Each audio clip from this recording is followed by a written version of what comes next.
Oh, so cool. Old Amy. That was a good episode. It was a good episode. I trying not to freak out. I'm like, I'm gonna be cool. I'm gonna be cool. Be cool. So not cool at this moment. We're gonna be like three little Fonzies. Oh. And what's Fonzie like? He's cool. He's cool. Love you both. Karen, majorly look up to you.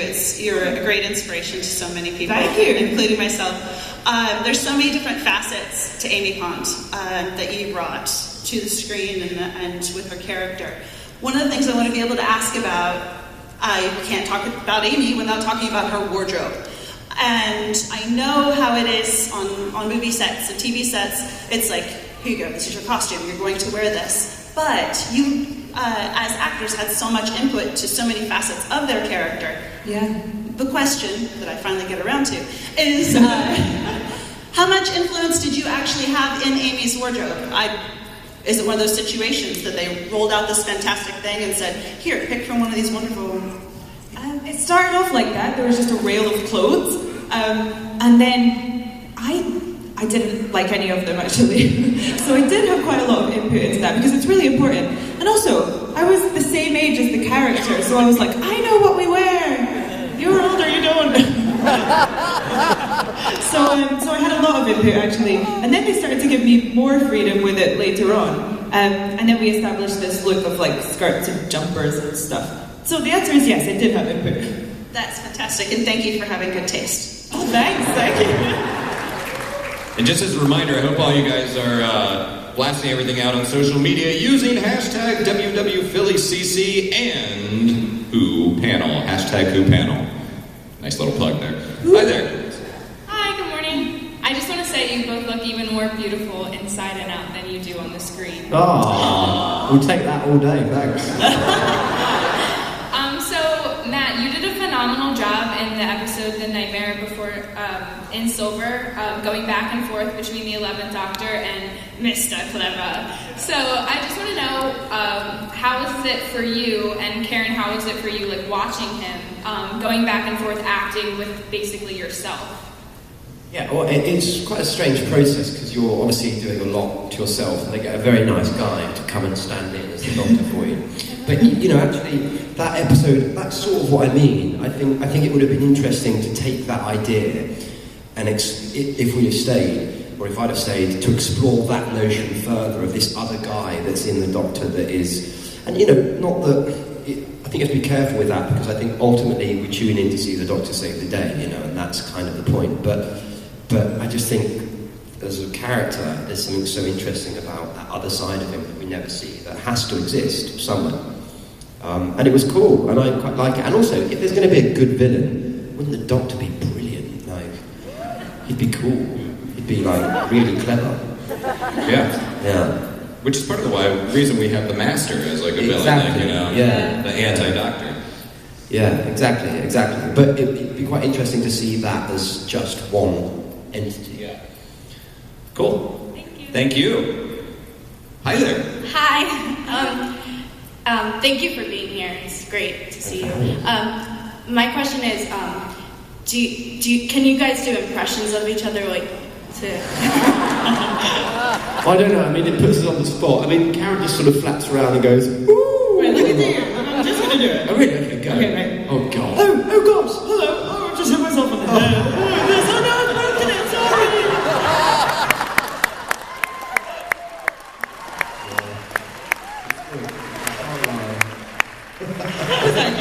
Yeah, it was, I think. Oh, my life is really I can't wait for this. Well, oh no, I've done my impression. There's just a lot of oh no, and it's quite high pitched, and sort of there's a lot of flailing. A lot of flailing. Because you know she's got very long and elegant swan-like wings. That's the first time I've heard that one. It's the last time you hear that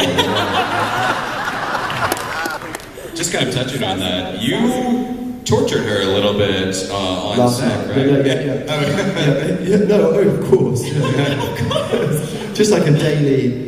It just kept me entertained, really. The Q-tip. Yeah. The giant cotton swab, wasn't that? Oh no, what was it? It was a shoehorn. Shoehorn, right? Shoehorn, yeah. Oh, the shoehorn. So look at shoehorns again. Oh. And it had such a sort of malevolent sort of shape, didn't it? Yeah. Oh wait, so we should explain the shoehorn, right? Yeah. So basically there was a massive, huge, weird shoehorn in my trailer. Well, I don't know why it was there. I don't need a shoehorn. No. Someone put it there though. So anyway, Matt finds it, hides in my trailer, and then I walk into my trailer and he would jump out at me with the shoehorn, screaming. I'd be crying / laughing. Yeah. I mean, then you put a picture of Mrs. Doubtfire on my trailer door. Just daily sort of little rituals. Yeah. Which were fun. For you. Then you see a Karen go, oh, Matt! Yeah. Just like eyeballing. Thank you. Thank you. Hi there. Hello, sweetie. Guys.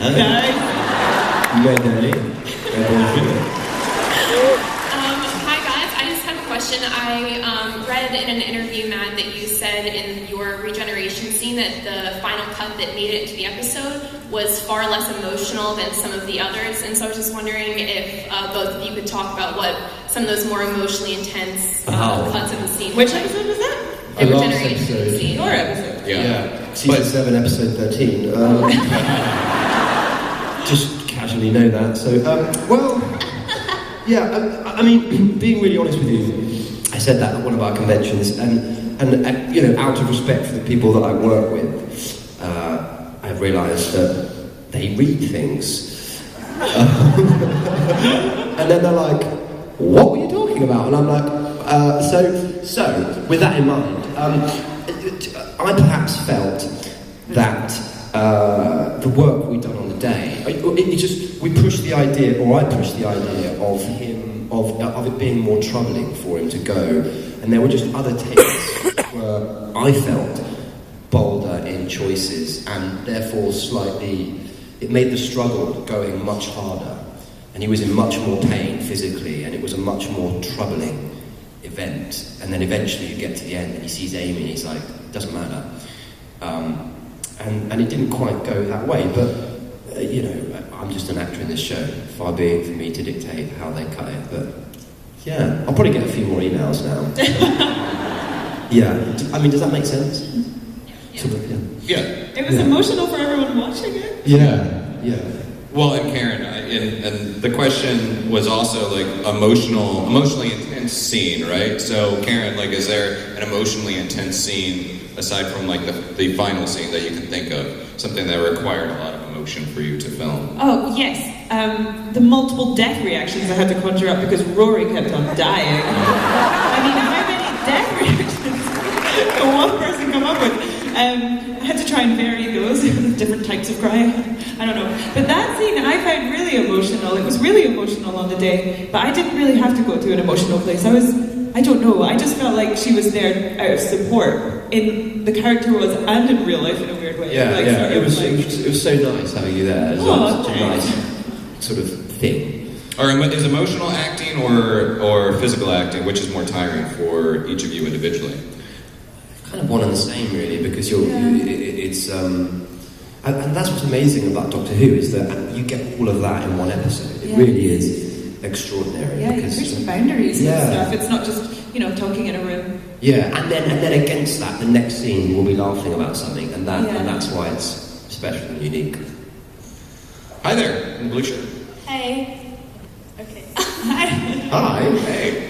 Alright, well, I knew you guys like to do other shows, not just Doctor Who, but when you're acting in other things, do you find yourself like bringing in parts of the characters from Doctor Who into that? We were just saying that this morning. I was like, talking about that. You can't help it. I was like, God, everything. I've got an audition next week, and I was talking about it, and I was like, God, everything I do now, I'm just like, the Doctor sort of comes back in such a weird way. That's because I think you inevitably put some of yourself into the character. Yeah. And then you're going to take that onto the next one as well. I mean, I just always sound sarcastic Yeah. when I try to be nice. Yeah, I do. You are disingenuous, though, so. Hi there. Thank you. Thank you. Hello. Hello. Before you got the role for the Doctor, were you a big Doctor Who fan like all of us? No, you're all going to lynch me now. Most of you probably know this. Well, here's the thing. It wasn't on TV when we were kids. No, it wasn't. And so I sort of missed it. I missed everything that was Doctor Who. And then it was my mum, actually, when David left, my mum texted me, because I had a long scarf, which was sort of Bakeress. I was at university at the time. And she said, you should audition for Doctor Who, or you should be the new Doctor Who. And I was like, oh, okay. And then I got my agent, and then I read the 11th Hour. And then I started watching Doctor Who. But Karen's watched it, because Karen's mum is massive, has been a lifelong fan. She is. She's over there, looking all shy. Yeah. She is one of the biggest Whovians in this room right now.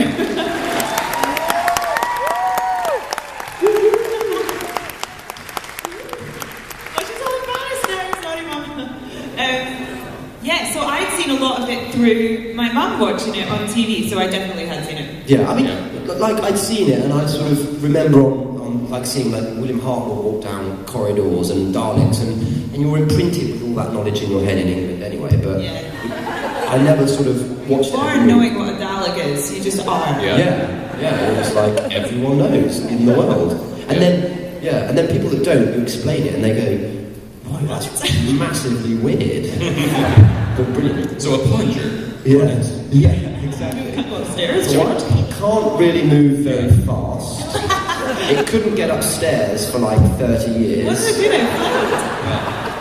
Well, aside from getting upstairs, since the show was off the air so long, and this is a frankly question from Taylor. Taylor wants to know, what is it about the rebooted series that kind of made it stick? What are some things that made the rebooted series get so popular and stick around for so long? Well, I think partly because many of, in this room, it's been passed down through generations. So when it came back, mums and dads went, "You've got to watch this show. Yeah. It's great." And I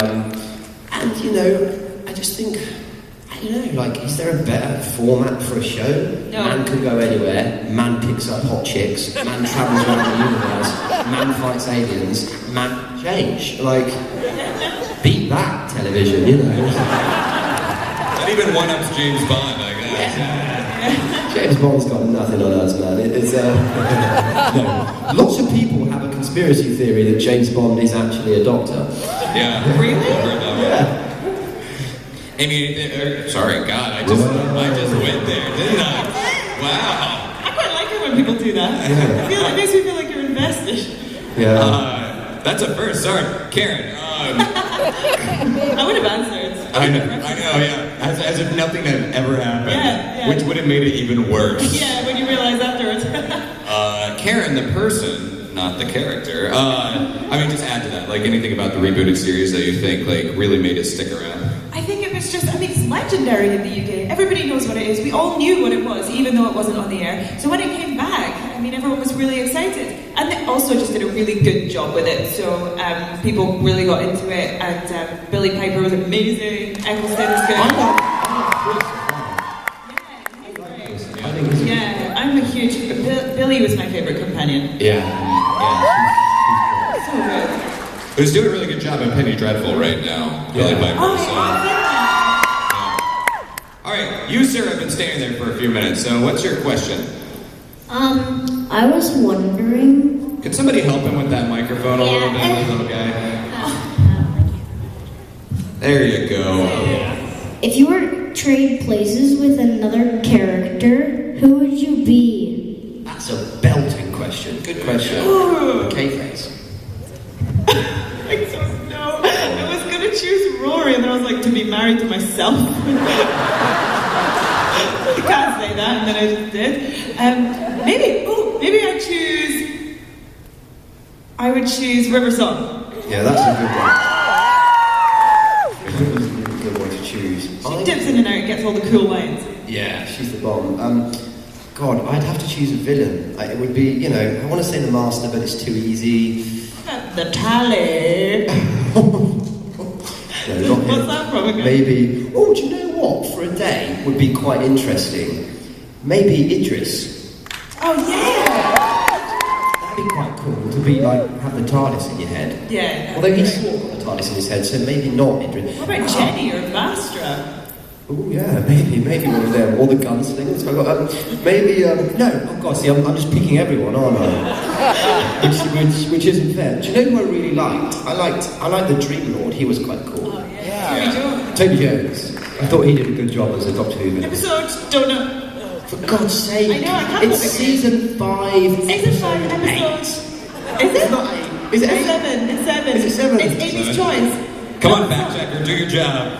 Come on, this is like a room of genius Doctor Who. Yeah. You must know. And they all go silent. Yeah. Now let's take a fast question. 7? 7, yeah. Oh.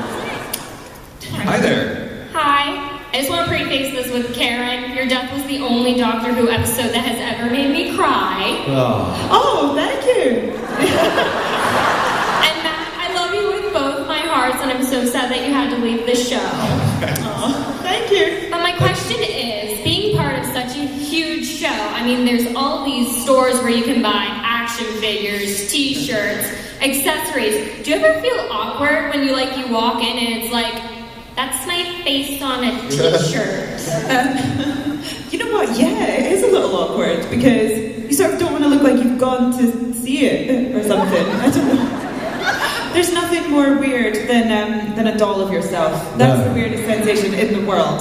Yeah, it's cool. It's an amazing thing. You're really, it's like exciting, but it's also, I don't know. It's you sort of go, what the hell's happening in the world? And then, yeah, but it's cool though. It's more cool than it is weird. Yeah. Which have an action figure of yourself. Yeah, it's cool. Yeah. Cool. Thank you. Hi there. Hi guys. I was wondering, besides the Doctor and Amy, what character that you've played have you had the most fun developing?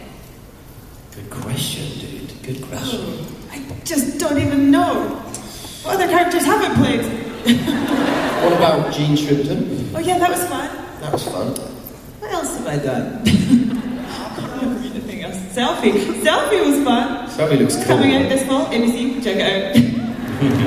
And that was really fun because that's such a departure from myself, I hope. Yeah. I did a play called That Face, and at the Royal Court in England, I played a character called Henry, who was just brilliant. And recently, I quite enjoyed Patrick Bateman in American Psycho. That was cool. And yeah, good question. Good question. Hi there. Oh, somebody's got the mic. Okay, cool. Which suit did you like, the purple jacket or the brown one? Damn, that's always quite. That's a good question. We met yesterday, didn't we? Yes. I feel. And you had some swords with you. The Master Blade. Yeah, you looked cool, man. I still have it. Oh, cool. Yeah. If anyone gives you any trouble, take them out. That's what conventions are for, to use your imaginary weapons. That's what the Doctor needs, is just some cool swords. That would be cool, wouldn't it? If it, like Leonardo just had two massive clothes. Oh! Sonic sword. You called it. I liked it. I think we call that a lightsaber. A sonic saber. Oh my god! Oh my god, call J.J. Abrams and get it in the movie. That's a really tough one because I was always into the costume developing. So it's like that's like choosing between your wife and your girlfriend. You know. Weirdest example ever. I'm joking. It was a bad joke. I feel like the tweed is the wife. Yeah, the tweed is the wife. The purple is the girlfriend. If I had a gun to my head, I'd probably choose my wife. But I love the purple. I love it because it swishes around and it's cooler looking. But the thing I liked about the tweed was that it was sort of uncool. Yeah. And it became cool because it was not cool. And that is, to me, what the Doctor is. At least my Doctor, anyway. I'm making no sense. You look great, though. And I love the purple. I love the purple. It's very tough. How old are you? 10. 10? Oh, cool age. So it's sort of like a difference between a T-Rex and a Stegosaurus. Instead of maybe the wife bringing it down to maybe I don't think he's quite into the whole wedding thing. I've met this kid. He gets it. He gets it. He's on top of it. He's cool. He knows what we're saying. Yeah. Where we're coming from. Thank you, sir. Hi there. Hello. People have probably told you this all the time, but you are the greatest human beings ever. Wow. Thank you very much. But I have to ask, what qualities from any of the doctors, like 1 through you, do you think you have or wish you had? Gosh, that's a good question. I don't know. That's a tough one, because I never try to borrow too much off other people. I try to make it sort of inventive and a bit like Hamlet or a bit like anything. It can only sort of come from you. But I love when Baker gets a bit sort of knout and cross and grumpy. I think that was something that I could have maybe pushed a bit more, perhaps.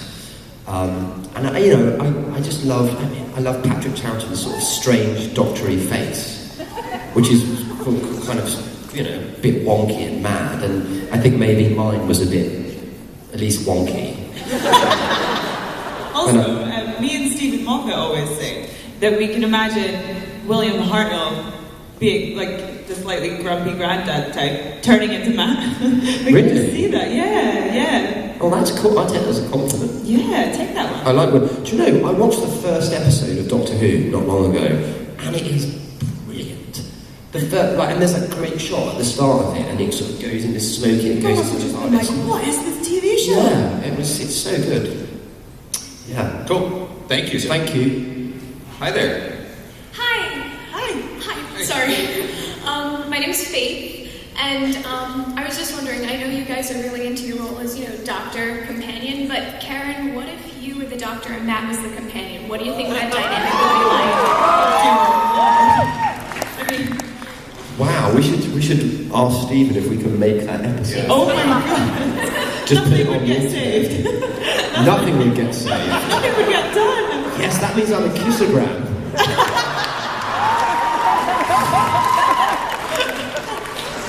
Can I do it in Scottish as well? Yes. Doctor. We would just do on set when we were bored, we do Karen's different doctor, because as the companion in the episode, mark them up, the companion says doctor like 50 times. And it's either, doctor, something's wrong. Doctor, run away. Doctor, don't be naughty. Or like, doctor, what are you up to? Yeah. That's the doctor. What a guy. Would you keep him around as a companion? I don't know. What do you mean you don't know? I'd be brave. I'd be sort of brave in the face of danger. Yeah? What would you wear? What would I wear? Yeah, I want to know these things before I hire you. That gets a Graham outfit, actually. Exactly. Okay, you're hired. Thank you so much. Thank you. Yeah. Hi there. Hi. So, it's pretty clear that you've all had really good times, but what was your least favorite time on the show? Or least favorite memory? That's a hard question, because now we're all nostalgic and everything's wonderful. Yeah. And actually, it's one of those shows where Everything actually is wonderful. it sort of looks as fun to make as it is as fun to watch. Do you know what I mean? Yeah. Does that even make sense? It is as fun to make as it looks as fun to watch. It should be that one, shouldn't it? Should it be the other? I think no, the second one. I think The second one. Yeah. But my least favourite time was about 6:45, and I'd turn to my right, and I'd see Karen asleep like this with no makeup. Literally, it got to the point where the makeup artist reclined my chair so much, I was horizontal, getting my makeup done. No, that was actually one of my favourite times. But Really? Yeah, good memories. God, least favourite time? I mean... Travelling back to work on a Sunday? No, that was fun. Was it? The travelling wasn't fun. In a car on the motorway? No, you're right. But yeah, really boring. Oh, I have one. Okay, so episode. Okay, I'm just gonna start. Okay, final episode, season 7, episode 5, which is the last episode, right? For me. Is it? The End of St. Manhattan. You know where I'm going with this. So basically, me and Arthur had to be suspended upside down for maybe like 2 minutes, and you're not supposed to really do that. And so we were completely upside down. We had to kiss upside down. We were both like, ugh. And then we came down, and I had burst all of the blood vessels in my face. So I had red dots everywhere, and I looked like weird. Did you? Yeah. I do not remember that. Oh my God! Don't hang upside down for too long. Is the moral of the story. See, kids, it's an informational panel. Yeah. Learn something. Thank you.